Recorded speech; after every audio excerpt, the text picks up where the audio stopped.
Discentes, caros discentes do curso Tecnoelementos, sejam todos bem-vindos ao nosso mais um vídeo aula. Como a gente falou na nossa primeira videoaula sobre os aminoácidos, falamos sobre as proteínas, justamente porque esses aminoácidos se ligam por ligações peptídicas para formar as proteínas. Depois das proteínas nós falamos das enzimas. Pois hoje nós falaremos de outro constituinte realmente dos nossos alimentos, falaremos dos nossos carboidratos, ou seja, todos os nossos alimentos, ou a maioria dos nossos alimentos, a gente vai verificar realmente que a constituição tem os seus carboidratos. E qual que seria a importância em relação a esses carboidratos durante o processamento dos nossos alimentos? Lembrando que esses carboidratos são as nossas fontes primárias de energia para o nosso organismo.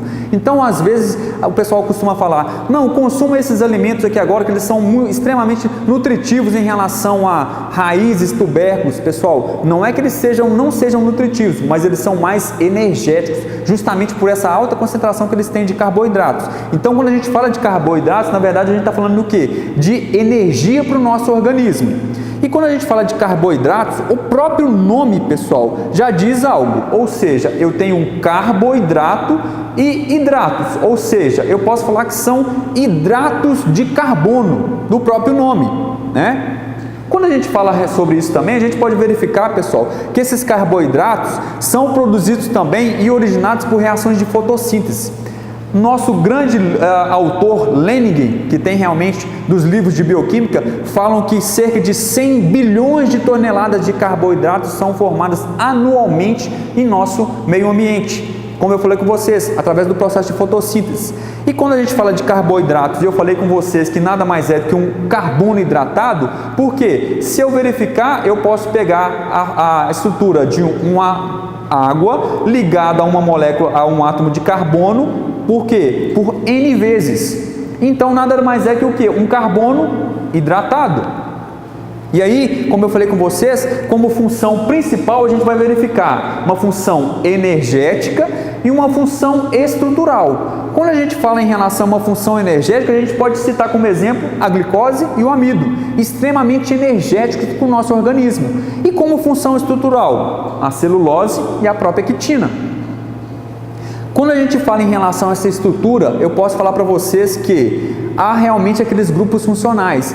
Lembram quando eu falei de aminoácidos, que eu falei que existe realmente um grupamento carboxílico e um grupamento amino? Aqui agora realmente eu vou falar que agora existe um grupamento aldeído e um grupamento cetônico. Então eu estou dando exemplo ali de estruturas de polihidroxialdeído e polihidroxicetonas. Ou seja, são várias hidroxilas ligadas a um grupamento aldeído, ou várias hidroxilas ligadas a um grupamento cetônico. Então aqui agora eu tenho duas estruturas, como vocês podem verificar, um gliceraldeído e uma dihidroxicetona. Verifiquem que eu vejo um grupamento aldeído, que está aqui no nome, e mais de uma hidroxila. Ou um grupamento cetônico e mais de uma hidroxila. Então verifiquem, polihidrox, ou seja, tem mais de uma. Da mesma forma que eu ir para polihidroxicetona, polihidrox tem mais de um grupamento hidroxilo. Se eu passar novamente por essa polihidroxialdeído e polihidroxicetona, verifiquem vocês que o grupamento aldeído está aqui, prefixo aldo. Ou se eu passar realmente por polihidroxicetona, prefixo aqui agora seria o que? Ceto, ou eu teria uma dihidroxicetona ou um gliceraldeído. Verifiquem também, pessoal, que o que? A gente vai verificar a quantidade quando a gente tiver que determinar de carbonos presentes. Eu tenho 1, 2, 3, então eu tenho tri, 4 tetra, 5 penta, 6 hexa, 7 hepta e por aí vai, para a gente determinar justamente como que eu vou deixar a nomenclatura dessa estrutura, desse carboidrato, de acordo com o número de carbonos presentes na sua estrutura. Então, como nomenclatura, como é que a gente pode verificar o nome de um carboidrato? Vamos lá. Como eu falei com vocês, eu tenho um grupamento aqui agora, que esse grupamento, pela própria função, eu verifico que é um aldeído. Então, vamos lá.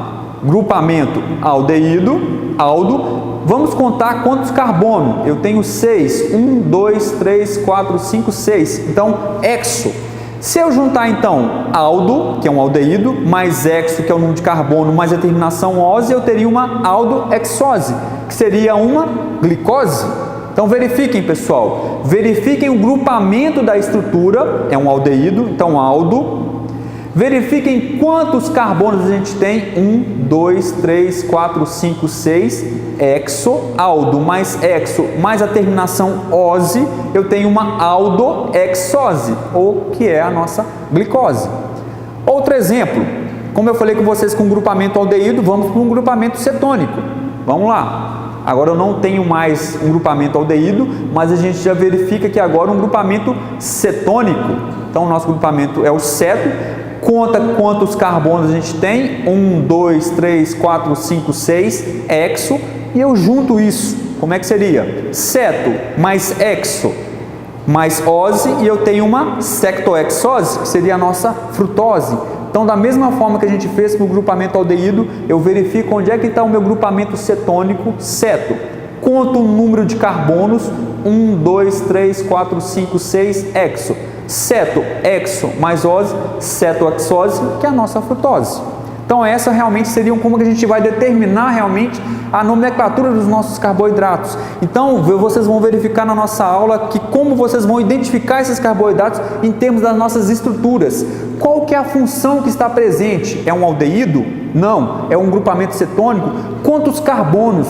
É 1, 2, 3, 4, ou seja, tri, penta, hexo, hepta, né? Então a gente vai verificar como esses carboidratos são importantes nas nossas indústrias, ou seja, eu falei com vocês, um produto de origem animal ou vegetal entrará dentro da nossa indústria, sofrerá uma operação unitária e terá um produto final. Como esses carboidratos sofrerão algum tipo de interferência em relação às nossas realmente operações unitárias, né? Diferente da aula passada, pessoal, nós teremos aqui agora um fórum, da mesma forma orientando vocês, pesquisem na internet, no nosso livro-texto, em artigos periódicos, revistas, escrevam, transcrevam no fórum com as suas próprias palavras e referenciem.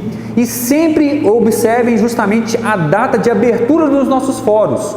Por quê? Para vocês terem tempo hábil para que o professor mediador corrija aquela questão que vocês colocaram e que vocês tenham um tempo hábil para replicar e até mesmo triplicar, absorvendo maior conhecimento e, consequentemente, melhorando a nota de vocês. No final, vocês terão também os nossos questionários, como eu falei nas outras aulas, são pontuados automaticamente pelo nosso sistema. No mais, bons estudos e até a nossa próxima videoaula.